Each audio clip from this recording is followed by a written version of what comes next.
Hi, welcome back to Digit.in. My name is Vignesh and I've got with me today the new ASUS ZenBook Pro 15. Now, what's special about it is that it's got a screen pad, which is essentially a display under the touchpad.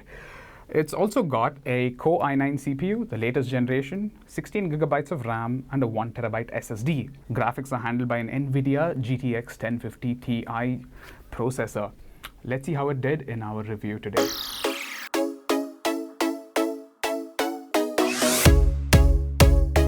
Let's take a look at the build and design of the ZenBook Pro 15.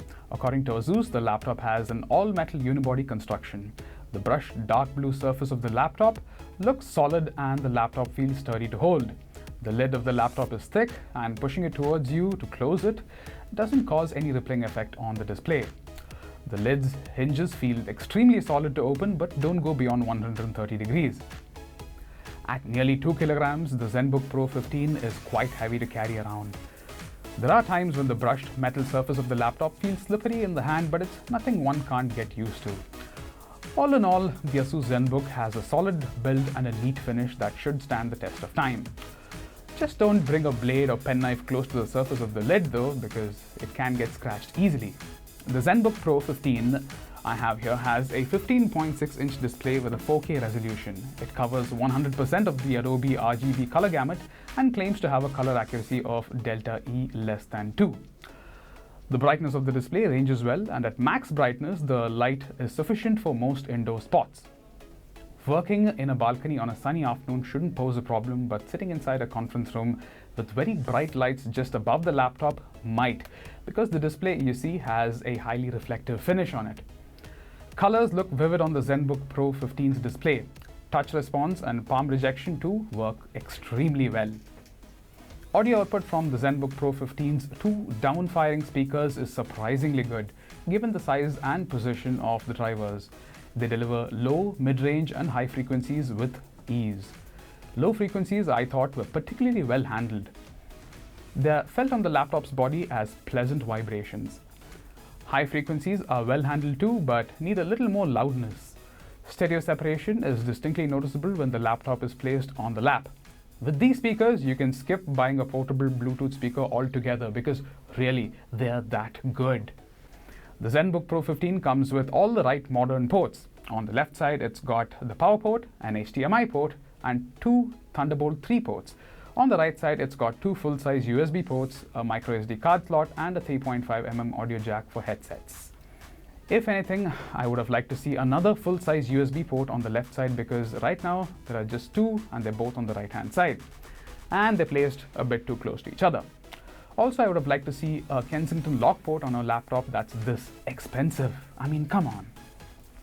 What I like is the fingerprint sensor. It works quickly and without a fuss while logging into Windows. What I don't like is the quality of the VGA camera on the laptop. It makes images look pixelated and grainy. What was ASUS thinking though? A 4K Pantone validated display and a VGA camera from the 2000s? I mean, come on again. The chiclet style keyboard on the ASUS ZenBook Pro makes typing an absolute breeze. The keys look flat but have a respectable 1.5mm of travel. The resistance of the keys is just right for long hours of typing.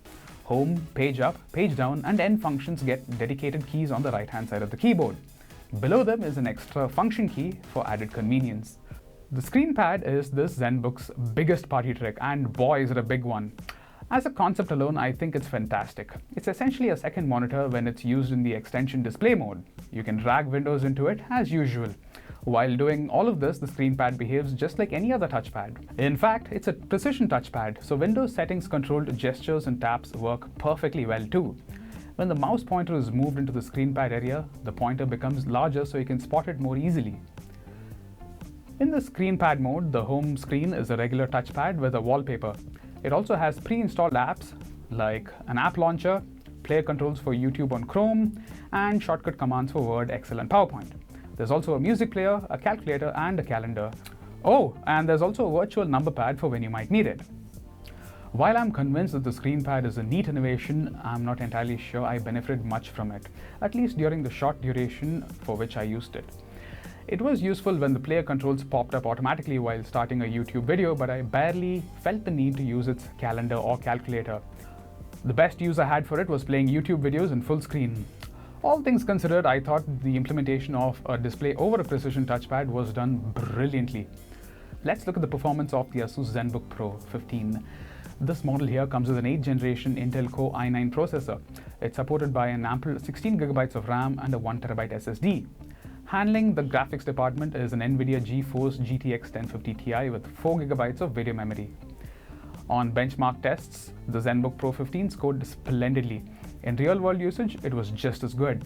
I was able to run over 15 applications simultaneously without sensing any hiccups. Metro Last Light ran decently in 4K resolution, but the frame rate dropped to 17 frames per second. Doom scored a slightly better 25 frames per second. The CPU temperature climbed to 96 degrees Celsius while installing applications. Luckily, you couldn't really feel the heat of the laptop all that much.